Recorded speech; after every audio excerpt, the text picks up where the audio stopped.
J'avance et je refuse de reculer. J'avance et je refuse de reculer.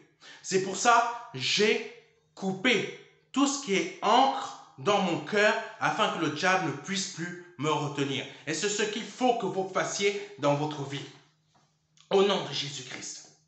Oh Dieu, sois loué. Le diable se nourrit de telles choses car son but est de nous empêcher d'avancer dans les projets que le Seigneur a formés pour nous. Le diable vous empêche d'avancer dans les projets que Dieu a formés pour vous. Le diable, c'est son but. Il veut vous empêcher d'avancer. Aujourd'hui est le temps et le moment de briser les chaînes qui nous retiennent, qui vous retiennent dans le passé.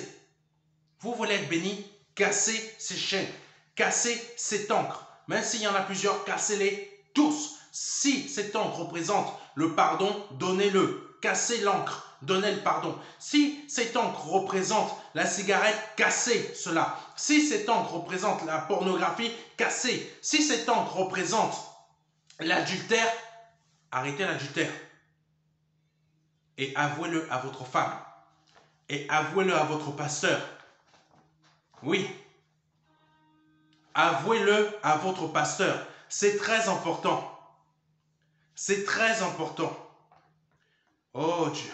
Nous sommes tous susceptibles de tomber dans un piège du diable quand on laisse nos pensées ressurgir des choses du passé. Oui, quand on laisse des choses ressurgir, quand on laisse nos pensées ressurgir des choses du passé, nous tombons dans le piège du diable.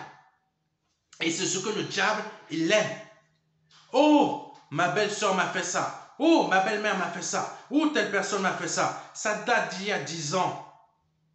Il y a prescription. Tu dois pardonner. Ton pardon peut te faire passer à côté de ton salut. Tu ne le sais peut-être pas, mais c'est la réalité. Change tes pensées. Proverbe 4, verset 23. Garde ton cœur plus que toute autre chose, car de lui viennent les sources de la vie. Il est préférable de chasser les souvenirs inspirés par le diable par de bonnes pensées. Car il est dit dans Luc 6, verset 45, l'homme bon tire de bonnes choses du bon trésor de son cœur. Et le méchant tire de mauvaises choses de son mauvais trésor. Car c'est de l'abondance du cœur que la bouche parle. C'est de l'abondance du cœur que la bouche parle. C'est de l'abondance quand vous dites une chose bonne sur votre frère, mais que vous appelez votre enfant, vous lui dites « Ah, cette personne-là, elle est mauvaise, ta. » Là, vous parlez de votre cœur. Ce qui sort de votre bouche vient de votre cœur. Ce que vous avez dit au frère en direct est un pur mensonge. Ça veut dire que dans votre cœur, il y a l'hypocrisie, il y a le mensonge, il y a tout ce qui vient du diable. Le diable vous tient. Vous n'irez pas au salut comme ça. Vous n'irez pas au ciel comme ça.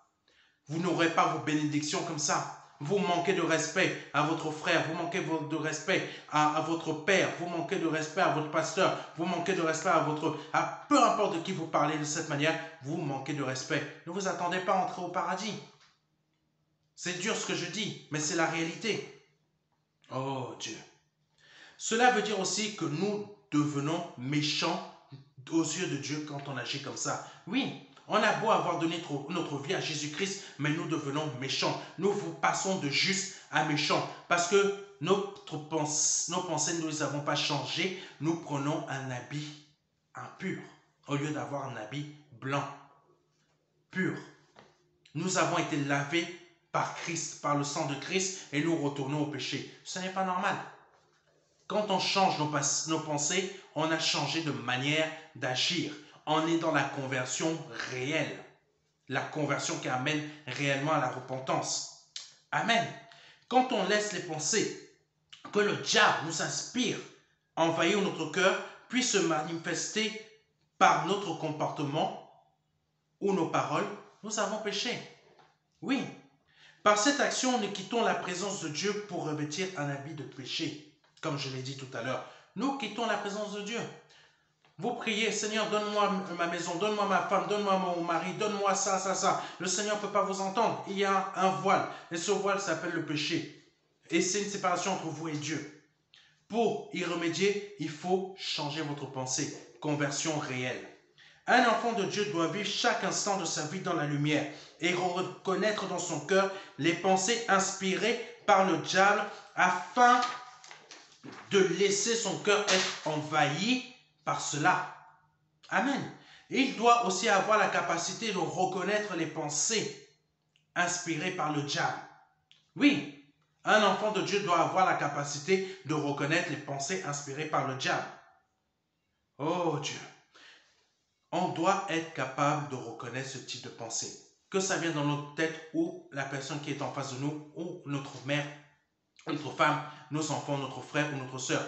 On parle à cette personne directement sans aller voir quelqu'un d'autre et dire cette personne a péché. Non, va voir directement ton frère ou ta soeur. Il faut savoir discerner quel type de pensée se trouve en face de nous. Ça s'appelle comment? Discernement des esprits. Si l'on ne sait pas discerner des esprits, nous sommes comme des aveugles. Car nous ne voyons pas quand le diable nous inspire et prenons toutes ces pensées comme venant de Dieu. Mes sœurs, pardonnez-moi, mais il faut que j'en parle. Vos rêves, arrêtez de croire que vos rêves sont vrais. Tout est faux. Tout est faux. Tout est irréel. Le diable vous fait croire des choses fausses dans vos rêves. Oh, ma belle-mère a fait ci. Oh, ma belle-fille a fait ci. Oh, je ne sais pas quoi. Oh, mon lapin, il a mangé mon chat. Non, mon Dieu, vous vous en rendez compte? Il faut arrêter. Vos rêves sont faux.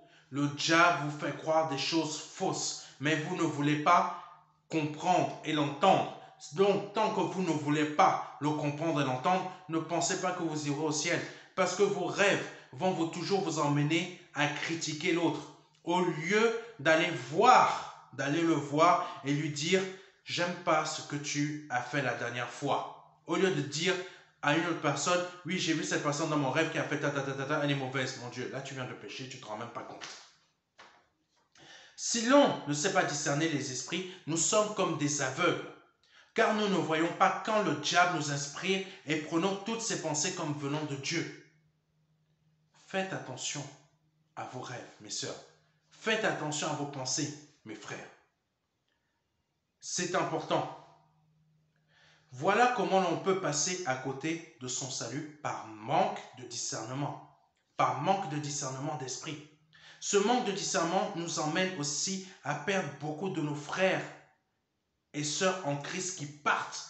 Malheureusement, j'ai appris ça dernièrement. Il y a beaucoup de nos frères et sœurs qui ont manqué de discernement, ou je ne sais pas, où il y a eu un manque de relation dans les églises où elles sont, ou je ne sais pas, je n'en sais rien. Mais cette information est bien détaillée. C'est un pasteur qui a bien détaillé cette information. Il y a beaucoup de nos enfants qui sont dans nos églises qui partent dans l'islam radical. Trouvez-vous cela normal? Priez pour vos enfants, parents. Priez pour vos enfants afin que leurs pensées restent attachées à Christ, mais ne soient pas travaillées par ce qu'ils voient à la télé. La télé raconte beaucoup de mensonges. Il n'y a pas que des complotistes ailleurs. La télé en donne aussi. Gardez vos pensées. Maîtrisez-les. Ne laissez personne vous détourner de la voie de Christ. C'est important pour vous et vos enfants et pour vos églises. Oh Dieu. Oh Dieu. Si le manque de discernement nous envahit, qu'avons-nous à apporter au monde? Nous sommes la lumière de ce monde. Nous en sommes le sel qui a de la saveur. Nous sommes là pour rayonner dans les endroits où nous sommes, dans les endroits où le Seigneur nous place. Nous sommes là pour rayonner. On peut changer un collègue par notre manière d'agir. On peut emmener aussi notre collègue à insulter Dieu par notre manière d'agir. Qu'est-ce que ça veut dire? Tu es chrétien, tu es né de nouveau. Au lieu d'aimer celui qui t'a insulté, tu vas le médire en parlant de mal de lui devant d'autres colères. Ce n'est pas un comportement d'un enfant de Dieu. Changeons nos pensées. Celui qui nous fait du mal, on le pardonne. On n'en parlera pas en mal. Si on nous en parle en mal, nous, on ferme notre bouche. C'est tout. On ne parle pas en mal. Surveillons nos pensées. Parce qu'on peut passer à côté du salut comme ça. On peut passer à côté d'une grande bénédiction de cette manière. Mais si, oh Dieu, si le manque de discernement nous envahit, qu'est-ce qu'on apporte au monde? Je pense que vous connaissez ce dicton, cette citation, pardon. Au royaume des aveugles, les borgnes sont rois. Ne soyons ni aveugles ni borgnes. Parce que nous ne faisons pas partie de ce royaume. Nous faisons partie du royaume de la lumière, où l'on voit. Car le Seigneur Jésus-Christ nous a rendu la vue, nous a rendu l'ouïe, nous a rendu la parole. Nous sommes capables de marcher sans écouter tout ce qu'on nous dit à la télé. La télé est aveugle. Les chaînes des infos actuellement sont toutes aveugles. Nous, on ne doit pas suivre les aveugles. Ils sont dans un royaume. Et dans ce royaume des aveugles, le borgne est roi. Peu importe qui est borgne là-bas, mais nous, on a la vue. On a lui. On a la bouche. Et on a l'odorat pour ceux qui commencent à parler, qui perdent l'odorat. Dieu nous a tout donné. Il ne nous a pas donné pour nous le retirer. Retenez cela. Oh Dieu. Nous ne sommes ni aveugles, ni borgnes. Donc agissons avec discernement, afin de nous aider les uns les autres, et non de nous détruire les uns les autres. Marchons d'un même pas avec Jésus-Christ, le Fils de Dieu, afin de nous garder du diable qui souhaite arracher certains d'entre nous du salut. Refusez d'être arraché du salut, par qui que ce soit. Madame, il y a un homme que vous aimez dans le monde qui veut vous retirer de Christ. Il vous fait croire qu'il vous aime. C'est un menteur. Le diable l'utilise pour vous retirer de votre position dans le salut en Christ. C'est un menteur. Retirez-vous de lui. Je ne sais pas à qui je parle. Retirez-vous de lui. C'est important. Vous entendez cette vidéo, retirez-vous de lui. Vous aurez votre mari, mais dans l'église de Christ. Pas en allant chercher un homme qui est beau dans le monde. Non. Vous allez perdre votre salut si vous continuez sur ce chemin. Marchons d'un même pas avec Jésus-Christ, le Fils de Dieu, afin de nous garder du diable qui souhaite arracher certains d'entre nous pour les dévorer. Refusons de nous écarter de la pensée du Christ. Changez vos pensées. Maintenez-les dans la pensée de Christ. Soyons inspirés par les pensées de Christ et non par celles du diable. Soyez inspirés par la pensée de Christ. C'est sa parole. C'est la Bible. Et les enseignements que je vous donne sont inspirés de la parole de Dieu. Ne vous en écartez pas. C'est la première fois. Oh Dieu. Je vais prier pour ceux qui ont écouté ce message, afin que leur pensée soit comme la pensée de Christ.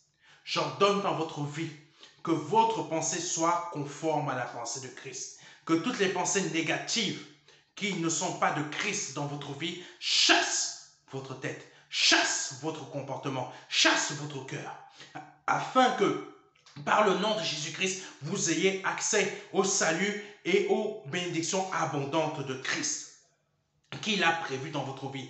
Vous avez des projets que Dieu a formés dans votre vie et il faut les avoir. Et ces projets sont là, ces bénédictions sont là. Simplement à vous d'avoir des pensées de Christ et de changer vos pensées, retirer tout ce qui est négatif de votre vie. Au nom de Jésus-Christ de Nazareth. Et si c'est la première fois que vous écoutez ces vidéos, je vous invite que vous souhaitez donner votre vie à Jésus-Christ. Répétez après moi répétez après moi. C'est la première fois que vous écoutez un tel message et vous souhaitez donner votre vie à Jésus-Christ. Écoutez ce que je vais vous dire et répétez-le. Je te demande pardon, Seigneur Jésus-Christ, pour mes péchés, pour mes offenses. Je te demande pardon d'avoir agi tout ce temps en insensé, d'avoir été dans un moment d'égarement. Je te demande pardon d'avoir été aveugle. Je te demande aujourd'hui de me pardonner mes péchés. Et je déclare que tu es mort à la croix pour moi, que tu as versé ton sang pour moi à la croix, et que tu es le Fils de Dieu, et que tu es ressuscité le troisième jour, afin que moi aussi j'ai part à ton héritage. Je t'accepte dans mon cœur, et je chasse tout ce qui est négatif dans ma vie. S'il te plaît, fais-moi naître de nouveau, par le nom de Jésus-Christ. Si c'est la première fois que vous dites cette prière, envoyez-moi un message. Donnez votre vie. Cliquez, copiez-coller ou cliquez le lien internet pour aller directement sur la page Donner sa vie à Jésus-Christ. C'est important pour vous. Que Dieu vous bénisse et je vous remercie pour avoir écouté ce message. Et je tiens à passer une dernière petite annonce. Pour ceux et celles qui sont chrétiens en Christ, qui souhaitent nous aider à avoir une salle, on ne demande pas quelque chose de grand, une salle pour se réunir dans l'Île-de-France. Vous souhaitez nous aider financièrement, n'hésitez pas à faire un don, car nous en avons besoin. N'hésitez pas à faire un don. Ou tout simplement quelqu'un souhaite nous prêter gracieusement une salle. N'hésitez pas à prendre contact avec nous. Dieu vous bénira en retour. Que Dieu vous bénisse et merci d'avoir suivi ce message. Et à bientôt pour notre prochain culte. Au revoir.